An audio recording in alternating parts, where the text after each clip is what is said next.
toutes et à tous, bienvenue sur cette première vidéo d'une longue série, une très très longue série. Aujourd'hui nous sommes sur OJP avec Zanko. Bonjour Zanko. Hello. On va commencer par les bases en fait sur OJP. On va vous présenter un petit peu l'interface au niveau du jeu en lui-même, donc du combat. On ne s'attardera pas sur les menus à cet épisode. Et suite à cela, nous allons vous montrer la base de la base pour le combat, comment attaquer et comment fonctionne le système de défense. Voilà. Et pour terminer, donc en troisième partie, ça fait partie, on va dire que c'est le point 2.2. Nous verrons une première technique un petit peu expérimentée qui est la riposte. Voilà. Quelque chose à rajouter, Zanko? Pas pour l'instant en tout cas. Ok. Donc Maître Raiden, comme on l'appelle, même si c'est plutôt Maître Raiden. Bon, on va dire Maître Raiden et Zanko sont là pour vous faire une première démo. C'est parti. Alors, on va commencer par... je vais te laisser parler un petit peu, Zanko. Du coup, je te laisse présenter les éléments qu'il y a à l'écran et je compléterai. D'accord. Alors, tout en bas à gauche, on trouve différents chiffres. Donc, un en vert, qui correspond plutôt à... Ouais, ce qu'on peut caractériser comme l'armure, c'est ça? Ouais, l'armure, la protection. Et puis en rouge, tout simplement la santé. Ouais, sachant que ces deux points sont pas spécialement... Enfin, si, ils sont importants, mais c'est pas ce qui vous protège le plus, quoi. Sachant qu'un coup de sabre dans JP tue extrêmement vite. Tu peux tuer instantanément si vous ne vous protégez plus. Hein. Un coup porté au corps directement, vous pouvez mourir. C'est la plupart du temps le cas. Voilà.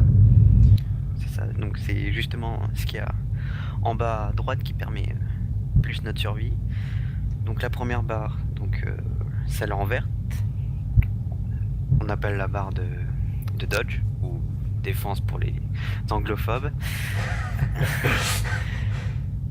Donc la barre là, elle diminue au fur et à mesure que, par exemple, on effectue des coups de sabre. Ouais, du moins qu'on reçoit des coups de sabre. Qu'on reçoit des coups de sabre, ouais. On effectue, qu'on esquive. Et donc la barre là, c'est celle à surveiller, la plus importante à surveiller. Parce que un seuil critique, comment dire?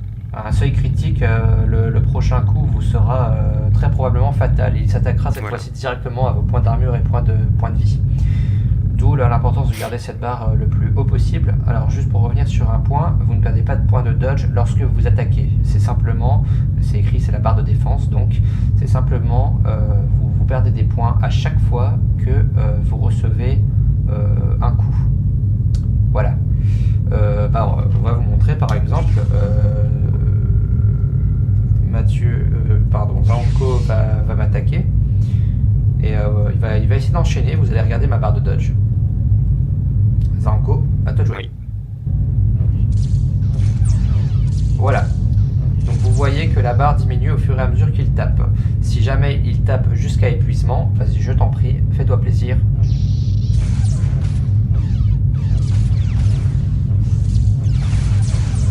Hop. Continue. Là, il m'a touché. Hein. J'ai déjà perdu de l'armure. Voilà. J'avais beau avoir 100% de ma vie. Le coup de sabre m'a vraiment laté. Je ne peux pas dire autrement. D'où l'importance de conserver cette barre le plus haut possible. Et nous allons voir après comment faire. Alors, ensuite, la barre de force. Vas-y, Mathieu. Zanko. Oui. Alors, du coup, la barre de force. Donc, celle qui est au milieu, évidemment. En bleu. Oui, en bleu.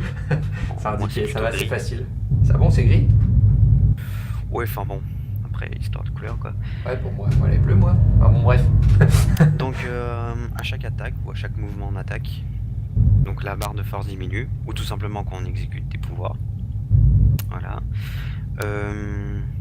Donc justement, quand elle diminue, un certain seuil, ça ralentit certaines attaques, enfin les attaques. Bah, justement, alors si tu veux, je vais compléter. Alors donc, comme il l'a dit, la barre de force diminue à chaque fois que vous effectuez une action offensive. Ou alors une action qui nécessite l'usage de la force, comme un saut par exemple, un saut particulièrement haut, comme ça. Voilà, vous voyez que si jamais je saute haut, la barre baisse. La barre de force diminue quand vous effectuez donc n'importe quel pouvoir de la force, une projection avant, projection arrière, que ce soit aussi la protection ou tout autre pouvoir. Également, important à noter, lorsque vous tapez, observez, ça baisse doucement. On va dire, c'est un point en fait. À chaque coup, la barre baisse d'un point. Observez une chose qui est essentielle, c'est le cas à la fois pour la barre de dodge et la barre de force. Ces deux barres se régénèrent automatiquement, à condition que vous restiez soit sur place ou que vous marchiez. Alors, je vais vider ma barre de force pour vous montrer. Alors, si je marche, ma barre de force se régénère normalement. Si je reste sur place, elle se régénère également normalement. Par contre, si je cours, elle ne se régénère pas. Et oui. Donc, vous voyez aussi par barre de force, vous pouvez aussi considérer ça comme une barre de fatigue. Quelqu'un semble nous avoir rejoint dans la partie. J'espère qu'il ne va pas nous embêter. Bon, c'est pas grave.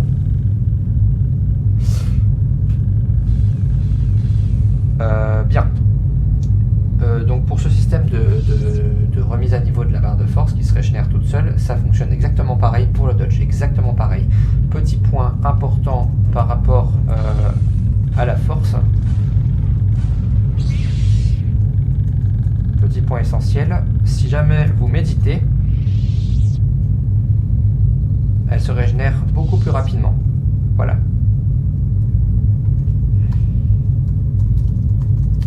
Ah, et petite précision justement concernant le seuil pour la barre de force, c'est à partir de 10 points de force ou moins. Les mouvements et les attaques sont ralentis. Exactement. Merci d'avoir précisé. Donc lorsque on descend plus bas, les mouvements sont... lorsqu'on arrive à un seuil de force extrêmement faible, je vais le montrer, ce sera plus simple par l'image. Hop. Voilà. Les mouvements sont extrêmement lents. Voilà. Pas pratique pour se battre. Super, il est parti tout seul. Bien, et une fois de plus, je médite et la barre se régénère plus rapidement. Mais je suis dans l'incapacité de me défendre correctement.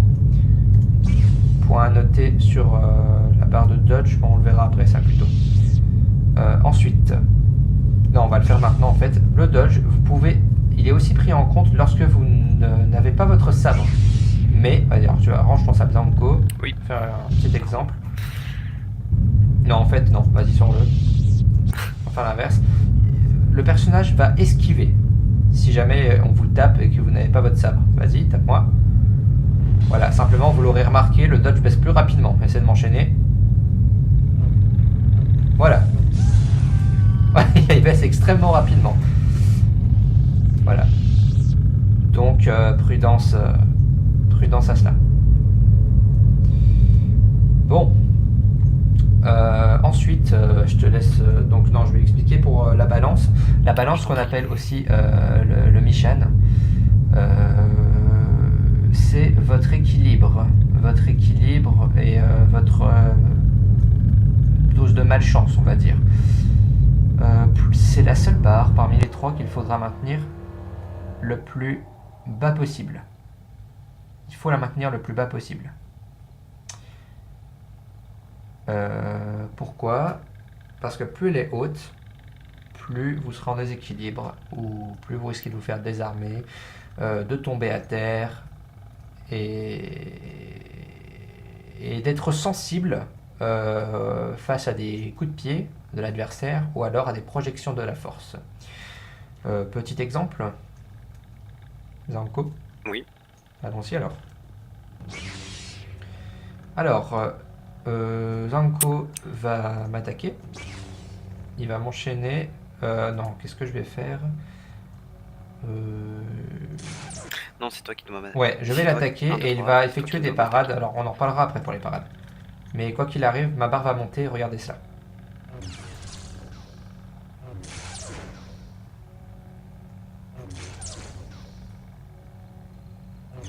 Vas-y. Oui. Vas-y, tape. Ah non, non. Je voulais juste que tu me projectes pour montrer en fait. Ah oui, attends pour moi. Ah, attends, non. Encore un peu. Vas-y. Voilà, là je suis sensible. Par contre, si jamais il tente de me pousser avec une barre de balance faible, vas-y. Hop, je suis protégé. Et c'est exactement la même chose pour les coups de pied. Ok. Alors, voilà, on parlera des coups de pied dans un chapitre particulier. Bon, bah, j'ai fait à peu près le tour. Donc pour la balance, il faut juste retenir que à peu près lorsque vous vous trouvez vers un tiers de rempli, vous commencez à être affecté par des coups de pied qui vont un petit peu vous déséquilibrer et vous ralentir dans la suite de vos actions. Casser un peu le rythme du combat. Arrivé à 2 tiers, les coups de pied peuvent vous mettre à terre.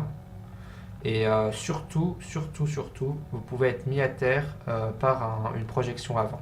Et vous êtes largement sensible à des éclairs de la force ou alors à un étranglement éventuellement. Voilà. Ainsi qu'à la persuasion. Voilà. Autre chose à ajouter, Zanko? Peut-être juste rajouter qu'elle se remplit plus rapidement. Enfin, si l'adversaire part plus de coups, on va dire. Je sais pas si tu l'avais dit. Ouais. Si l'adversaire... ouais.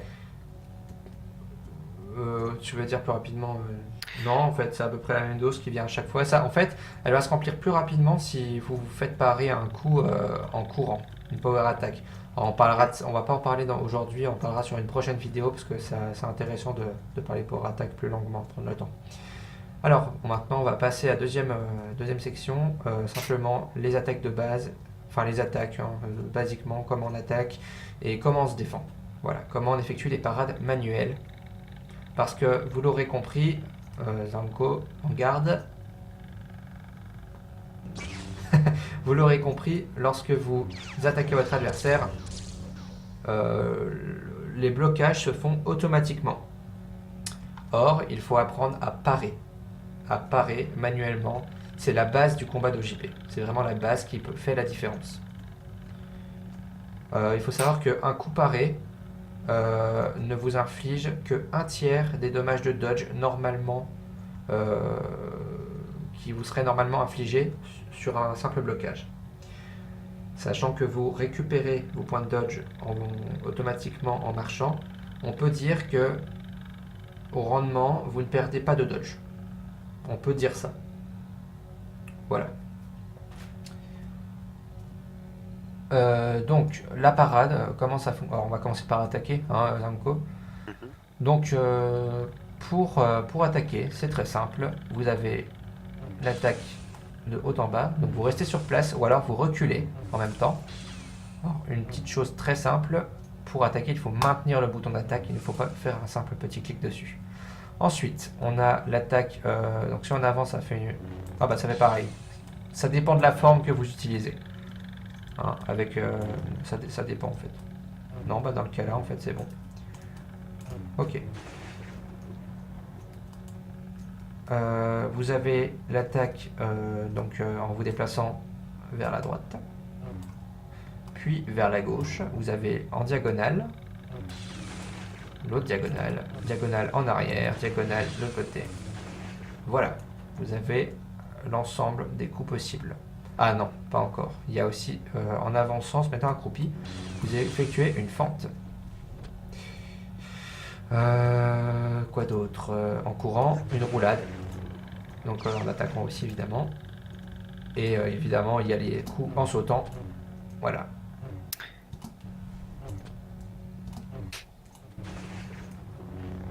Voilà, donc à apprendre, hein. C'est comme sur le jeu de base, il n'y a rien qui change.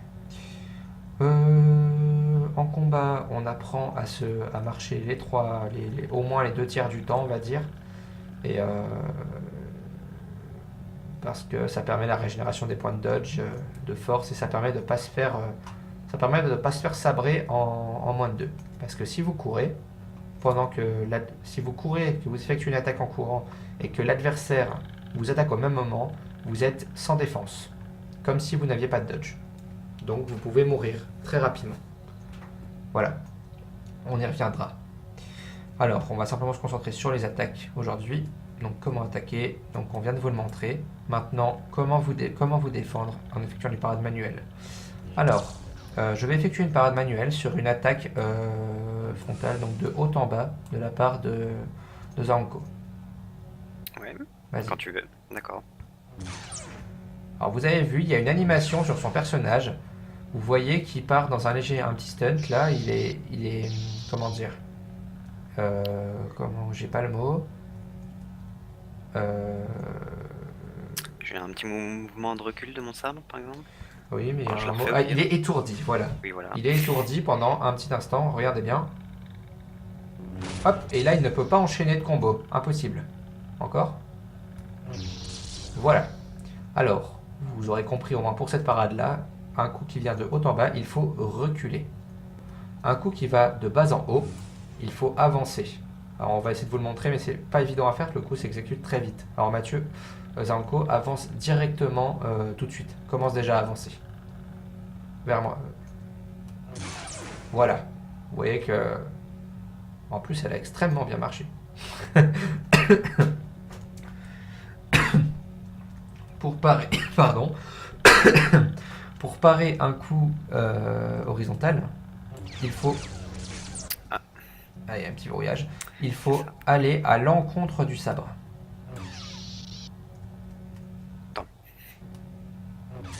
Voilà.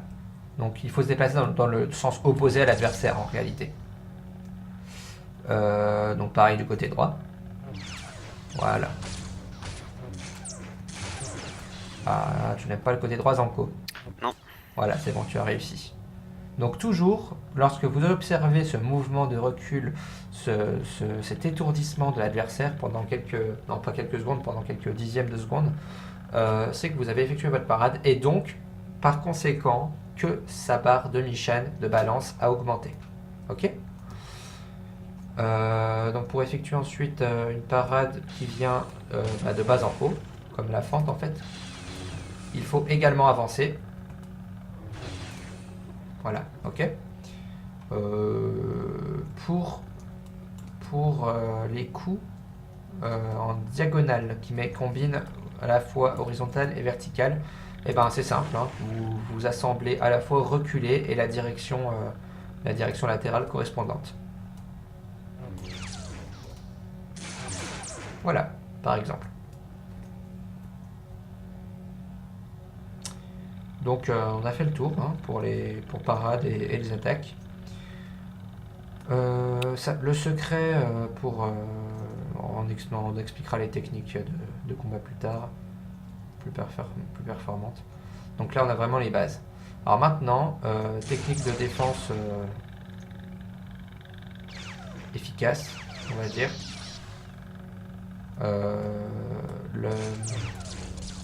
La parade parfaite, la riposte.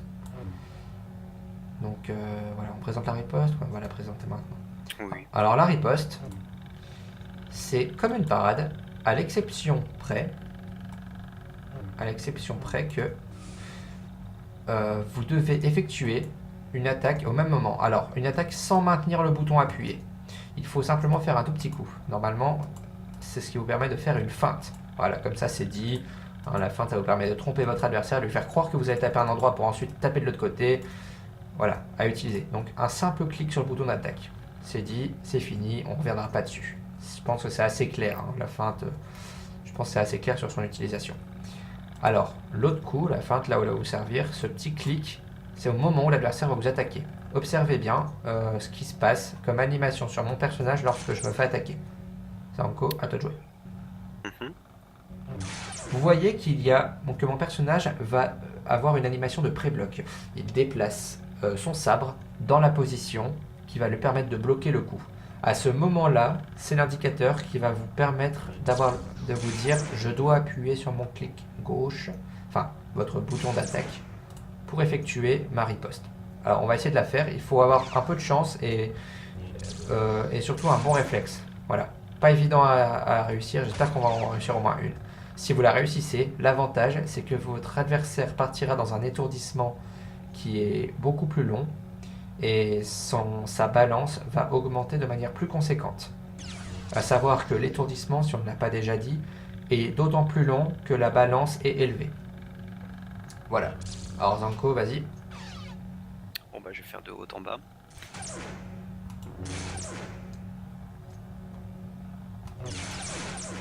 Voilà, non, ça n'a pas marché. Je sais pas, je vois pas ta balance, mais j'ai l'impression... Attends, non, ça n'a pas marché. Ouais, si ça a nettement augmenté là quand même. Voilà. Donc je me fie à lui, hein, parce que c'est pas évident.